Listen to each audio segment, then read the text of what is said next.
윤석열 검찰이 대규모로 민주진영의 정치인과 유명 인사들의 통신 기록을 조회했습니다. 이재명 대표는 물론이고 추장군까지 털어갔으며 김승원 의원 및 황희두 이사까지 전방위적으로 민주진영 유명 인사들을 털었습니다. 이게 끝이 아닐 겁니다. 아마도 이유는 검사들에 대한 탄핵과 더불어 검찰개혁 때문에 겁을 주는 것입니다. 그런데 세상 일이 권력자 마음대로 돌아가는 것만은 아니죠. 지금은 검사 위에 여사가 군림하는 것처럼 보입니다. 그러나 그럴수록 민심은 돌아설 수밖에 없습니다. 민심을 이기는 권력은 없습니다. 이미 윤석열 정권은 그러기 상태입니다. 다수 민심은 윤에 대한 기대를 상당 부분 접고 있습니다. 또한 김건희의 특권적 행태는 이런 민심의 분노에 기름을 붓는 행위를 했습니다. 관련해서 이런 정신나간 짓을 하는 부분에 대해 이 책을 바탕으로 유시민 작가님께서 저도 충격먹은 발언을 하셨는데 엄청난 분석 보시고 이어가 보겠습니다.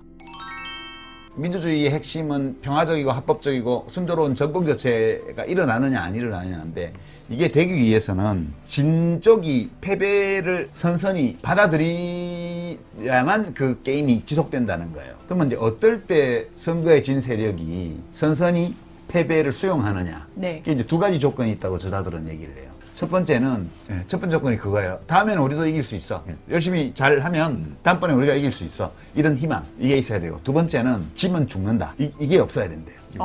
선거 패배가 곧 우리들의 존재를 위협하는 재앙으로 가면 안 된다. 그거는 선거를 이긴 쪽에 달려 있겠네요. 그쪽이 그런 태도를 보여주면 안 되는 거네요. 그렇기도 하고, 지금 제도나 상대방 이긴 세력들의 어떤 태도나 혹은 아직 승부가 나기 전이라면 저들이 이긴다면 우리는 죽을 거야. 이런 공포감이 있으면 이 게임이 작동을 안 한다는 거예요.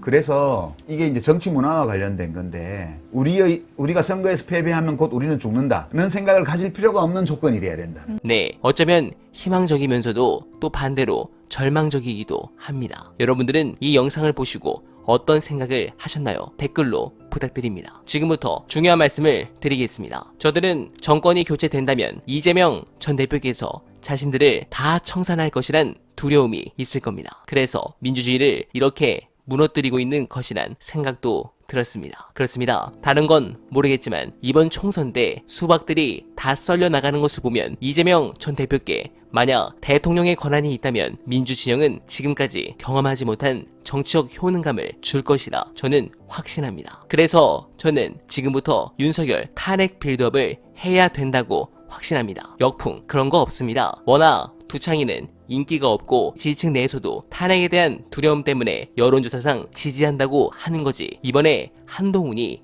압도적으로 당선된 것을 보면 버림받은 겁니다. 도리어 탄핵을 당한다는 사실만으로도 윤석열 이거 글렀네 하고 레임덕보다 더한 데드덕, 아니 더한 타격을 입을 가능성이 더 높습니다. 그 이유는 민주당이 국민적인 공감을 사지 못하고 무작정 지르는 게 아닌 이상 탄핵 실패는 도리어 헌재와 기득권에 대한 국민들의 적개심만 키워서 사실상 민주당에게 이득이 될 겁니다. 즉 탄핵 카드는 질러도 잃을 게 없고 아무리 꽝이 걸려도 윤석열에겐 반드시 손해가 나오는 결과입니다. 물론 그렇다고 해서 전 무작정 윤석열 탄핵을 하자는 건 아닙니다. 모든 건 명분이 있어야 하며, 그래서 국민들이 봐도 타당한 근거와 충분한 민심을 모아야 합니다. 그리고 그렇게 이기는 판을 만든 후 밀어붙여야죠. 이재명 전 대표는 정확히 이 길을 보고 있다고 저는 확신합니다. 하루빨리 전대가 끝나고 2기 지도부가 들어오길 기원하며, 어날바는 오늘도 최선을